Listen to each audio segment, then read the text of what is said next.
ऐसे दो प्राणायाम जो आपकी 72,000 नाड़ियों को शुद्ध करते हैं। पहला अनुलोम विलोम प्राणायाम और दूसरा नाड़ी शोधन प्राणायाम। हालांकि ये दिखने में दोनों एक जैसे हैं, लेकिन इनके उद्देश्य, इनके लेवल, इनके बेनिफिट्स दोनों ही बहुत अलग हैं। तो आइए इसको विस्तार से जानते हैं कि किस प्रकार अलग हैं। नमस्ते everyone, welcome to my YouTube channel Shivayog. और आज हम जानेंगे ऐसे दो प्रसिद्ध प्राणायाम जो आपकी 72,000 नाड़ियों को शुद्ध करते हैं। तो चलिए सबसे पहले जानते हैं अनुलोम विलोम प्राणायाम के बारे में। वैसे तो अनुलोम विलोम प्राणायाम नहीं है, इसको आप ऐसे समझ सकते हैं कि जैसे आसनों के अभ्यास से पहले आप बॉडी वार्म अप करते हैं। जितने भी प्राणायाम हैं, चाहे उसमें नाड़ी शोधन प्राणायाम हो, चाहे शीतकारी हो, शीतली हो, इन प्राणायामों से पहले ब्रीथिंग एक्सरसाइज का अभ्यास जो अनुलोम विलोम प्राणायाम के नाम से जाना जाता है। यह बहुत सरल प्राणायाम है। जब आप इसका अभ्यास करते हैं तो आप इसमें सांसें लेना और छोड़ना सीखते हैं। सिर्फ सांसें लेना और छोड़ना, और ये इतना सरल है कि ये कोई भी साधक कर सकता है। जिसको कोई समस्या नहीं है या किसी को कोई समस्या है, वो भी इस अभ्यास को कर सकता है अपनी श्वासों को पहचानने के लिए। अनुलोम विलोम प्राणायाम में करना क्या होता है, इस श्वासों को लेना और छोड़ना होता है अल्टरनेटिव तरीके से। यानी आपने जैसे राइट नोस्ट्रिल से सांस ली, लेफ्ट से छोड़ दी, फिर जिससे आपने सांसें छोड़ी है ना, उसी नोस्ट्रिल से आपको सांस लेनी होती है और दूसरी नोस्ट्रिल से छोड़नी होती है। इस प्रकार से मैं आपको करके दिखा देता हूं, एक बार देख लीजिए। राइट से इनहेल 4 सेकंड में, लेफ्ट से एक्सहेल 4 सेकंड में,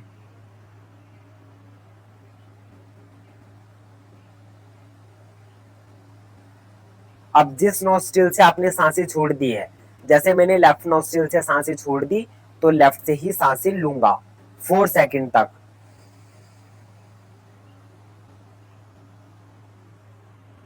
और दूसरी नसिका छिद्र से मैं श्वासों को छोड़ दूंगा। तो मैं जिस काउंट तक सांसें ले रहा था, सिर्फ उसी काउंट तक सांसों को छोड़ूंगा भी, काउंट को मिसमैच नहीं करूंगा। यह एक टेक्निक है सांसों को लेने की और छोड़ने की। तो आप जब सांसें लेते हो, क्योंकि बहुत से लोग हैं बहुत जल्दी जल्दी सांसें भी लेते हैं, जल्दी जल्दी सांसों को छोड़ देते हैं, और कुछ लोग ऐसे भी हैं कि जल्दी सांसें लेते हैं और देर से छोड़ते हैं, और देर से सांसें लेते हैं तो जल्दी छोड़ देते हैं। ये सिर्फ एक अच्छे गुरु ही उनको बता सकते हैं। अगर किसी व्यक्ति की सुनकर के वो प्राणायामों को कर रहे हैं कि अनुलोम विलोम प्राणायाम से आपके हृदय मजबूत हो जाएगा, आपकी श्वासों से संबंधित बीमारियां ठीक हो जाएंगी, किसी भी क्रिया को ना जानते हुए वो आसनों का, प्राणायामों का अभ्यास शुरू कर देते हैं बिना किसी टेक्निक्स को जाने, तो ऐसे में उनको कोई भी लाभ नहीं मिलता है। तो आप जान चुके होंगे कि भाई अनुलोम विलोम प्राणायाम को करने के लिए आप किस प्रकार से सांसें ले सकते हो और कैसे सांसें छोड़ सकते हो। ठीक है, इस काउंट को याद रखना। स्टार्टिंग में 4 सेकंड काफी होता है किसी व्यक्ति को सांस लेने और छोड़ने के लिए।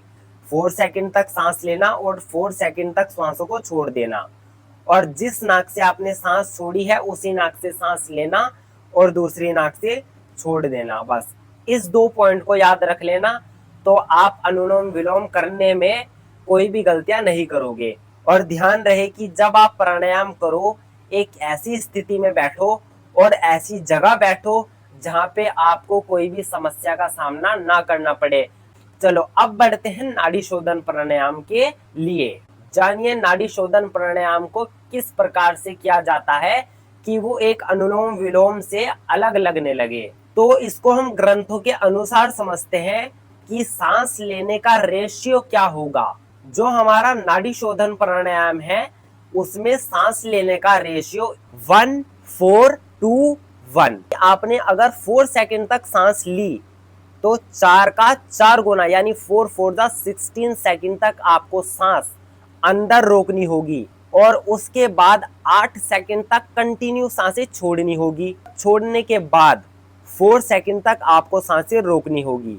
लेकिन एक बार में कोई साधक बहुत लंबे समय तक, लगभग 15 मिनट भी बहुत होते हैं, भले ही वो अनुलोम विलोम में महारत हासिल कर ले, लेकिन नाड़ी शोधन के इस रेशियो को कैसे कंप्लीट कर सकते हैं कि उसकी 72,000 नाड़ियां शुद्ध हो जाए। तो चलिए इसको हम एक बिगिनर तरीके से स्टार्ट करते हैं। इसमें हम बनाएंगे एक स्क्वायर ब्रीथिंग बॉक्स, यानी आपको 4 सेकंड तक सांसें लेनी है, उसके बाद 4 सेकंड तक अपने अंदर सांसों को रोकना है और 4 सेकंड तक एक्सहेल करना है, 4 सेकंड तक आपको होल्ड करना है। ये बन जाएगा आपका एक स्क्वायर ब्रीथिंग 4x4 का। और इस स्क्वायर को कम से कम 15 मिनट से आधे घंटे तक बनाते रहिए। जब आपकी कैपेसिटी इतनी हो जाएगी कि आप आसानी से इस स्क्वायर को कंप्लीट कर सकते हो आधे घंटे तक, तब आप कोशिश करो कि 2 सेकंड तक सांस लो और 2 का 4 गुना यानी 2 4 जा 8 सेकंड तक श्वासों को अंदर रोको और उसके बाद 4 सेकंड तक श्वासों को छोड़ो और 2 सेकंड तक फिर होल्ड करो। ऐसे में आपका ये जो रेशियो है ये इंप्रूव होता जाएगा। पहले आपने 2 सेकंड तक सांसें ली, फिर 8 सेकंड तक होल्ड करी, फिर 4 सेकंड तक एक्सहेल करी और 2 सेकंड तक श्वासों को बाहर ही रोक के रखी। और इस क्रिया को, इस चक्र को जब आप आधे घंटे चला लोगे तब आपका ये रेशियो इंप्रूव होगा। फिर कोशिश करना 4 सेकंड तक सांसें लेना, 16 सेकंड तक श्वासों को अंदर रोकना और 8 सेकंड तक श्वासों को बाहर कर देना और उसके बाद 4 सेकंड तक श्वासों को बाहर रोक के रखना।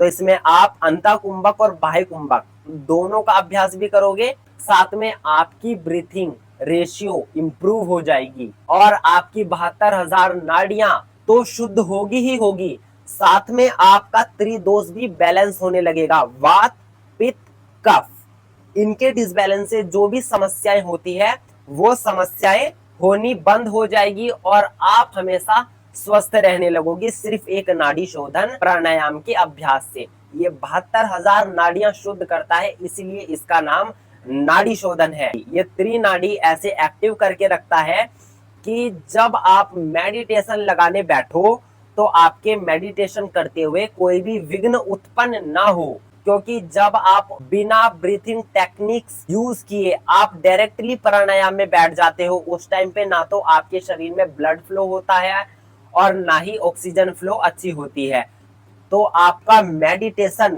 गहरा होना बिल्कुल असंभव है। क्योंकि मेडिटेशन को करने के लिए प्राणायामों का अभ्यास और प्राणायाम को अच्छे से करने के लिए आसनों का अभ्यास जरूरी होना। तो प्राणायामों का अभ्यास करने से पहले आपको कौन कौन से आसन करने चाहिए, इसका भी वीडियो मैंने बना के YouTube वीडियो पर अपलोड कर दिया है और लिंक मैंने डिस्क्रिप्शन में दिया है, आप वहां से जाकर के देख सकते हैं कि कौन कौन से आसन आपको करने चाहिए, जिसकी वजह से आप अपने प्राणायाम को इजीली कर सकते हो, वो भी आनंद पूर्वक। क्योंकि बहुत से लोगों को प्राणायाम करते हुए नींद आने लग जाती है, कारण यही है कि आपका ब्लड फ्लो अच्छा नहीं हुआ है और ऑक्सीजन फ्लो भी अच्छा नहीं हुआ है। आप इस वीडियो से जान चुके होंगे कि आपको प्राणायाम कैसे करना है, कैसे आपको श्वासों का रेशियो बैलेंस रखना है और प्राणायाम करने से पहले किन किन आसनों का अभ्यास करना है, वो तो आप वीडियो देख ही लेना। तो यह जानकारी आप जरूर सेव कर लेना और शेयर भी कर लेना उन लोगों के साथ जो अभी तक इस प्राणायाम को गलत तरीके से करते थे और जिनको नाड़ी शोधन और अनुलोम विलोम के बीच का अंतर नहीं पता था। और जो लोग चैनल पर नए आए हैं, चैनल को सब्सक्राइब जरूर कर लेना ताकि आने वाली नई जानकारी और सही जानकारी आप तक सबसे पहले पहुंच सके। तो फिर मिलते हैं आपसे अपनी नई वीडियो में नई जानकारी के साथ, तब तक के लिए आप हमें आज्ञा दीजिए। ओम नमः शिवाय।